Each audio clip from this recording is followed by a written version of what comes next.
നമസ്കാരം.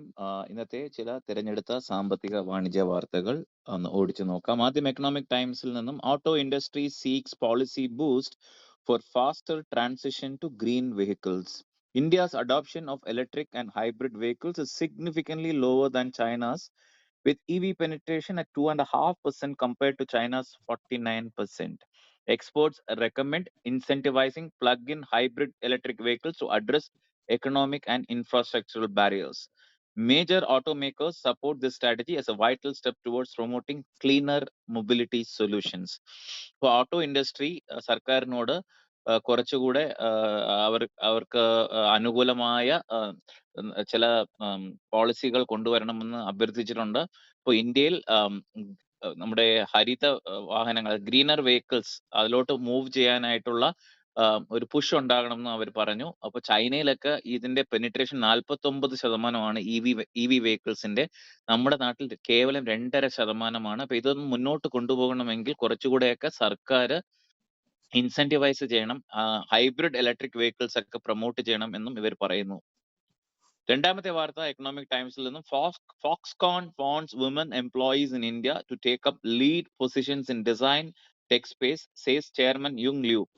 Foxconn sought to elevate women employees in India to lead roles in design and technology. With 48,000 employees in India and 25% new hires being married women, the company focused on greater opportunities beyond assembly work.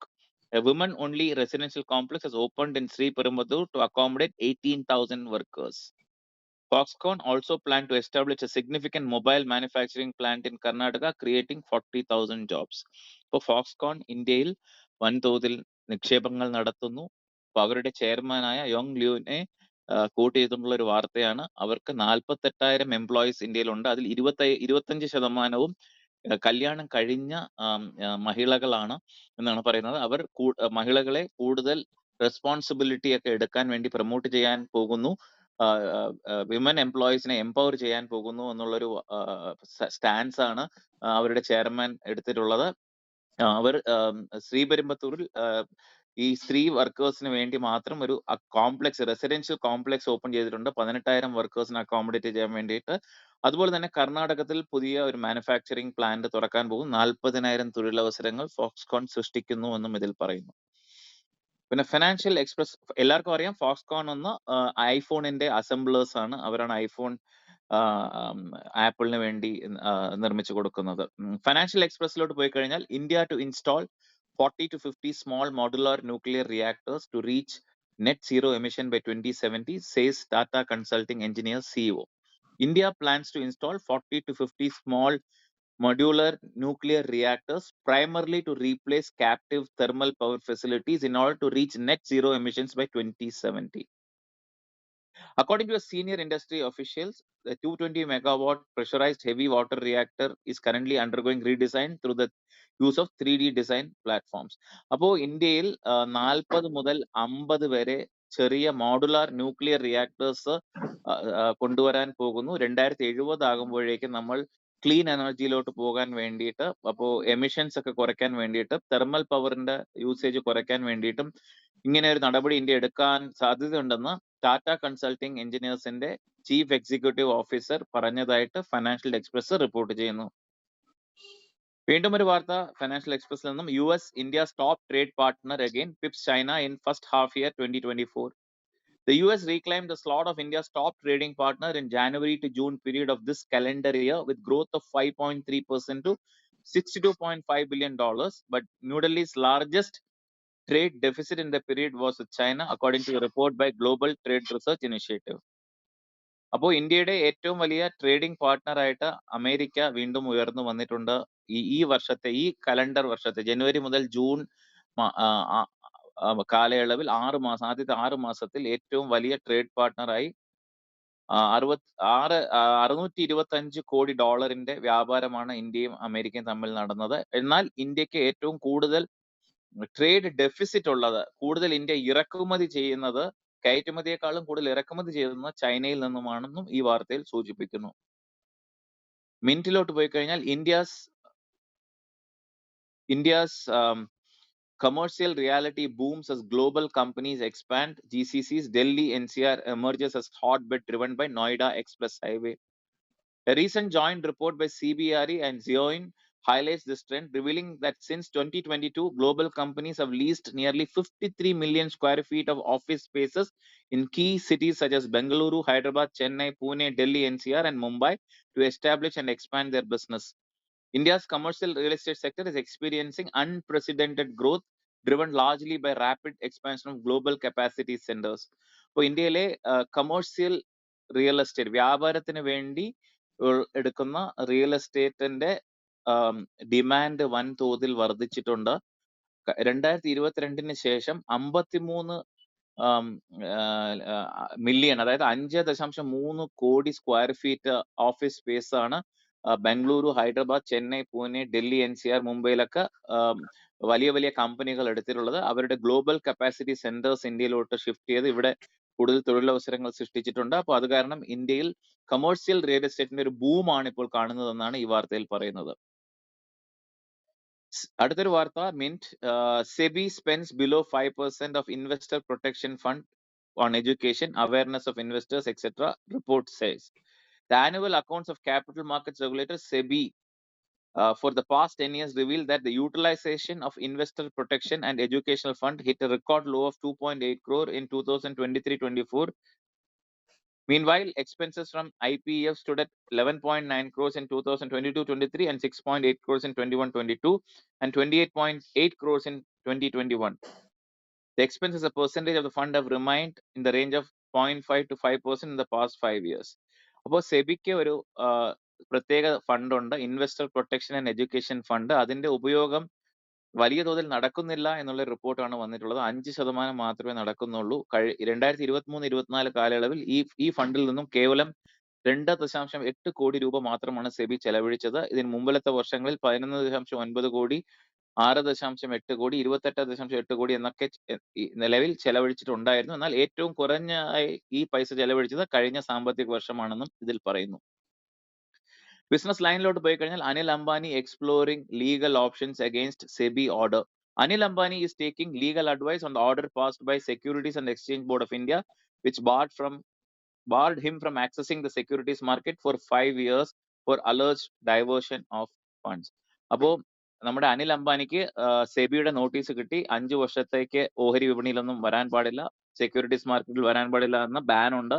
അപ്പൊ ഇതിനെതിരെ legal options ആയിട്ട് അനിൽ അംബാനി മുന്നോട്ട് പോകും എന്നുള്ളൊരു വാർത്തയാണ് business line കൊടുക്കുന്നത്. വീണ്ടും ഒരു വാർത്ത ബിസിനസ് ലൈനിൽ നിന്നും, NRIs get IT department summons on foreign assets residency status. അപ്പോൾ നമ്മുടെ പല NRIs, non-resident Indians are receiving summons from the investigation unit of the IT department probing their association with foreign financial entities. Tax department probing NRIs association with foreign financial entities. അപ്പോൾ നമ്മുടെ NRIsന് പലർക്കും notice കിട്ടുന്നുണ്ട്, someone's കിട്ടുന്നുണ്ട്.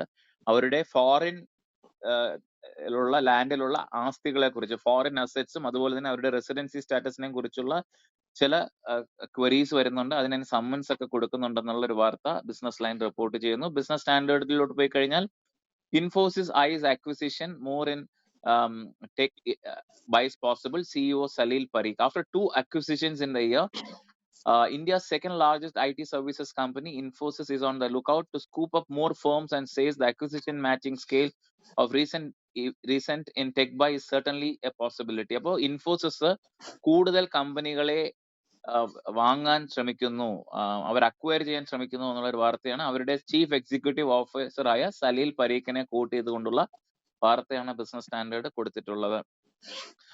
പിന്നെ private hospitals see revenue surge in Q1 driven by high-end specialties. Major private hospital chains witnessed a significant rise in their revenues from operation for the June quarter of financial year 2024-25.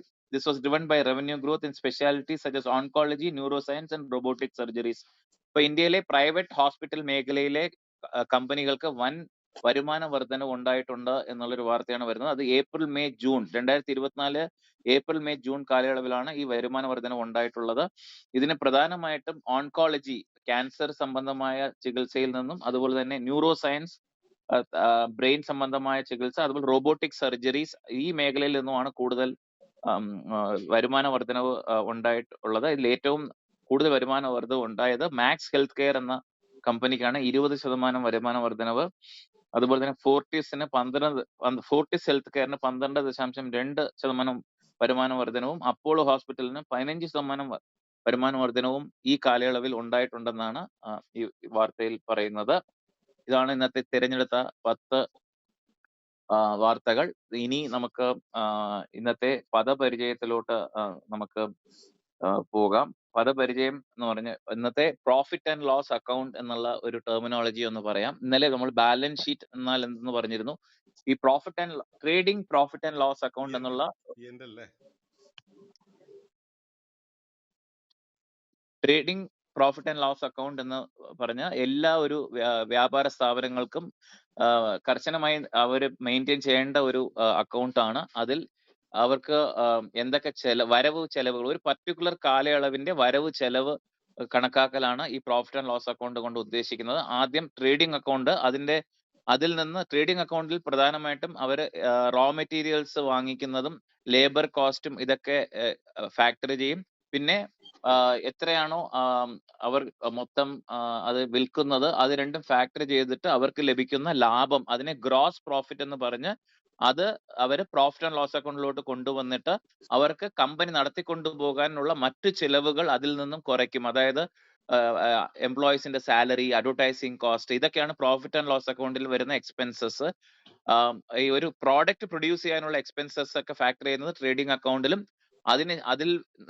അതിന്റെ ഒരു സൈഡിൽ ഈ എക്സ്പെൻസസും മറ്റേ സൈഡിൽ വിൽപ്പനയിൽ നിന്നും ലഭിക്കുന്ന വരുമാനവും, ഇത് രണ്ടും മാച്ച് ചെയ്യുമ്പോൾ അതിൽ നിന്നും അവർക്ക് നെറ്റ് പ്രോഫിറ്റോ ഗ്രോസ് പ്രോഫിറ്റോ ഗ്രോസ് ലോസോ ലഭിക്കും. അത് താഴോട്ട് പ്രോഫിറ്റ് ആൻഡ് ലോസ് അക്കൗണ്ടിലോട്ട് കൊണ്ടുവന്നിട്ട് അവരുടെ ഈ ബിസിനസ് നടത്തി കൊണ്ടുപോകാനുള്ള ദൈനംദിന ചെലവുകൾ, എംപ്ലോയീസിന്റെ സാലറി, അഡ്വർടൈസിങ് കോസ്റ്റ്, എന്തെങ്കിലും കടം എടുത്തിട്ടുണ്ടെങ്കിൽ അതിന് പലിശ കൊടുക്കുന്നത്, ഇതൊക്കെ റെഡ്യൂസ് ചെയ്തതിന് ശേഷം ഏറ്റവും അവസാനം വരുന്നതിനെയാണ് നെറ്റ് പ്രോഫിറ്റ്, കമ്പനിയുടെ അറ്റാദായം എന്ന് പറയുന്നത്. അപ്പൊ പ്രോഫിറ്റ് ആൻഡ് ലോസ് അക്കൗണ്ട് എപ്പോഴും ഒരു കാലയളവിനാണ് അത് ഉണ്ടാക്കുന്നത്. നമ്മൾ ഇന്നലെ ബാലൻസ് ഷീറ്റ് പറഞ്ഞത്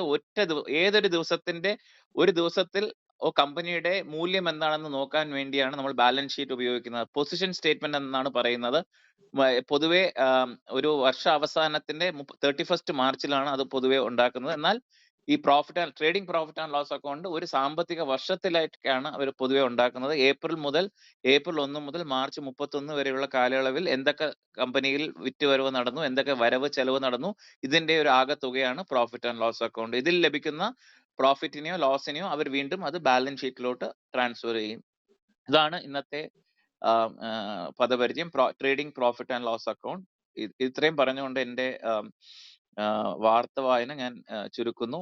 എല്ലാവർക്കും നല്ല ദിവസം ആശംസിച്ചുകൊണ്ട് അഷ്ടമി രോഹിണി ആശംസകൾ പറഞ്ഞുകൊണ്ട് ഓവർ ടു യു ചിലൻജി.